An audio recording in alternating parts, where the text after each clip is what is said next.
Hello friends, आप सभी का यूट्यूब के लैंग्वेज गुरु चैनल में फिर से हार्दिक स्वागत। अब तक हमने 8 वीडियोस देख चुके हैं या देखे हैं टेंसेज पर आधारित। टेंस हमारा कंप्लीट हो चुका है। अपना नया वीडियो पेशिव वॉइस पर आधारित है। Passive voice competition and board exams के लिए बहुत ही महत्वपूर्ण टॉपिक है। टेंस सीखने के बाद ही हम पेशिव वॉइस के सेंटेंस बना सकते हैं। उनके जो रिक्त स्थान होते हैं उनको कंप्लीट कर सकते हैं, फिलअप कर सकते हैं। एक्टिव वॉइस कैसे होते हैं, पेशिव वॉइस कैसे होते हैं, ये हम विस्तार से बोर्ड में हमें दिखाई दे रहे हैं, जिसको समझेंगे। वॉइस 2 प्रकार के होते हैं, active voice and passive voice. Active voice उस प्रकृति के सेंटेंस होते हैं जिसमें सब्जेक्ट का महत्व हो, एंड पेशिव वॉइस के सेंटेंस उस प्रकृति के होते हैं जिनमें सब्जेक्ट का महत्व न होकर ऑब्जेक्ट का महत्व होता है। वाक्य का स्टार्टिंग ऑब्जेक्ट से होता है। सबसे पहले हम मेन वर्ब्स, हेल्पिंग वर्ब्स के चार्ट को देख लेते हैं, फिर इन एग्जांपल्स को समझने का प्रयास करेंगे। हेल्पिंग वर्ब के रूप में 1 से लेकर 12 तक के बॉक्सेस हमारे सामने दिए हुए हैं। इसमें 12 में से मात्र 8 बॉक्सेस के एक्टिव वॉइस के सेंटेंस का चेंजिंग हम पेशिव वॉइस में करते हैं। 4, 8, 10 और 12 इन बॉक्सेस का पेशिव वॉइस हम अक्सर नहीं बनाते हैं। तो हमें किस प्रकार से याद रखना है, ऐसे कौन से शॉर्ट टिप्स हैं जिसके माध्यम से हम याद रख सकते हैं कि एक्टिव वॉइस से पेशिव वॉइस में हेल्पिंग वर्ब्स कौन से काम में आते हैं। बहुत ही संक्षिप्त तरीके से आपको मैं बताने जा रहा हूँ, ध्यान से समझें।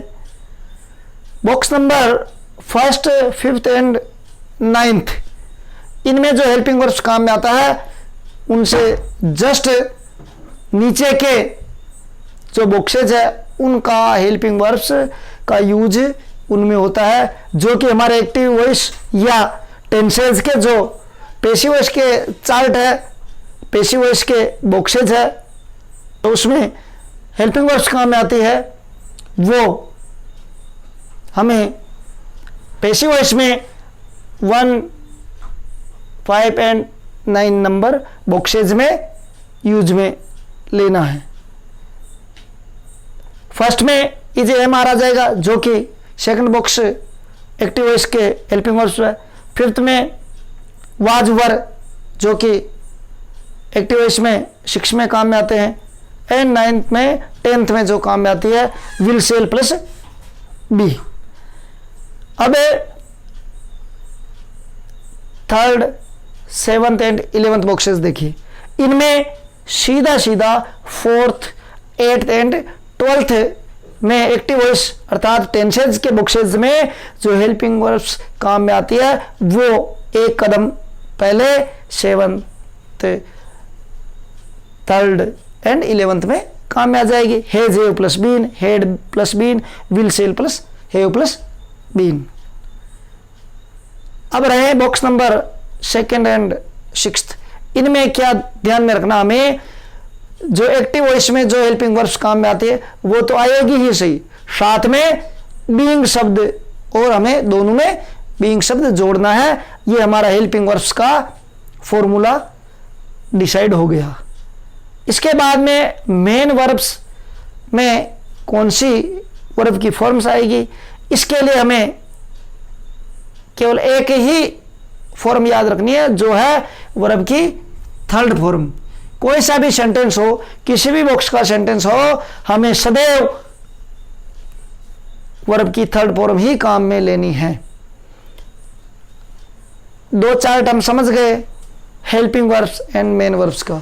अगला हमारा टॉपिक जो चल रहा है उसमें हम सेंटेंस को समझ लेते हैं कि किस प्रकार से सेंटेंस बनते हैं एक्टिव वॉइस में, और उसका ट्रांसलेट होता है, ट्रांसफॉर्मेशन होता है पैसिव वॉइस में। देखिए फर्स्ट सेंटेंस देखिए, राम किल्ड रावण। इसमें राम सब्जेक्ट है, रावण ऑब्जेक्ट है, हेल्पिंग वर्ब इसमें नहीं है, सीधा वर्ब की सेकंड फॉर्म है, अर्थात ये बॉक्स नंबर 5 का सेंटेंस है। अब हम इसका ट्रांसफॉर्मेशन करेंगे पैसिव वॉइस में, तो कैसे होगा? रावण जो कि एक्टिव वॉइस का ऑब्जेक्ट है, उसका हम सब्जेक्ट बना देंगे पैसिव वॉइस में, एंड एक्टिव वॉइस का जो सब्जेक्ट है उसको हम ऑब्जेक्ट बनाएंगे पैसिव वॉइस में, और साथ में बाई से उसको जोड़ देंगे, बाई ऐड कर देंगे। अब देखेंगे इधर के बॉक्सेस, हेल्पिंग वर्ब्स कौन सा लगेगा? बॉक्स नंबर 5 देखें, रावण के साथ लगेगा वाज, तो रावण वाज हो गया और वर्ब की थर्ड फॉर्म हो गई। तो इस प्रकार से राम किल्ड रावण, राम ने रावण को मारा, इसका पैसिव वॉइस बनेगा Ravan was killed by Ram, Ravan Ram के द्वारा मारा गया। इसमें सब्जेक्ट का महत्व है, इसमें ऑब्जेक्ट का महत्व है। नेक्स्ट सेंटेंस देखिए, he gives me A pen. ही यहां पर सब्जेक्ट है, ए पेन यहां पर ऑब्जेक्ट है, और मी भी ऑब्जेक्ट है। दो प्रकार के जब ऑब्जेक्ट होते हैं तो किसी भी एक से हम बना सकते हैं, दोनों सही बने जाते हैं, किसी से बनाओ। यहाँ पर ए पेन से हम बना लेंगे, ए पेन यहाँ पर अपना सब्जेक्ट हो गया, या ऑब्जेक्ट है या सब्जेक्ट है। एंड देखिए हिम जो कि ही का ऑब्जेक्ट हिम में कन्वर्ट होता है, बाई से हमने जोड़ दिया, यहाँ तक कोई दिक्कत नहीं। ए पेन सब्जेक्ट के रूप में काम में आ गया, ऑब्जेक्ट के रूप में बाई हिम आ गया। अब यहाँ पर गिव्स बॉक्स नंबर 1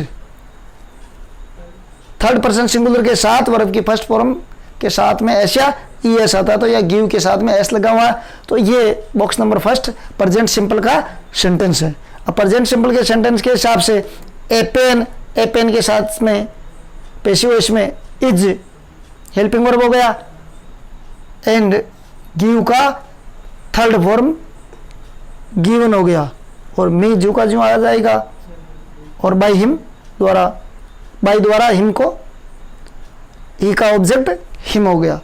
इस प्रकार से सब्जेक्ट को ऑब्जेक्ट की जगह रखें, ऑब्जेक्ट को सब्जेक्ट की जगह रखें, सब्जेक्ट का ऑब्जेक्ट बनाते हैं तो उसको बाई से जोड़ दें, एंड दिए गए बॉक्सेज के आधार पर हेल्पिंग वर्ब्स का यूज करें, और वर्ब का थर्ड फॉर्म का यूज हमेशा करें। इस प्रकार से अफर्मेटिव सेंटेंस में एक्टिव वॉइस से पैसिव वॉइस बनाए जाते हैं। अगले पार्ट में हम देखेंगे कि किस प्रकार से नेगेटिव, इंटेरोगेटिव, इंपेरेटिव इस प्रकार के जो सेंटेंस होते हैं उनका पैसिव वॉइस किस प्रकार से बनता है। थैंक्स।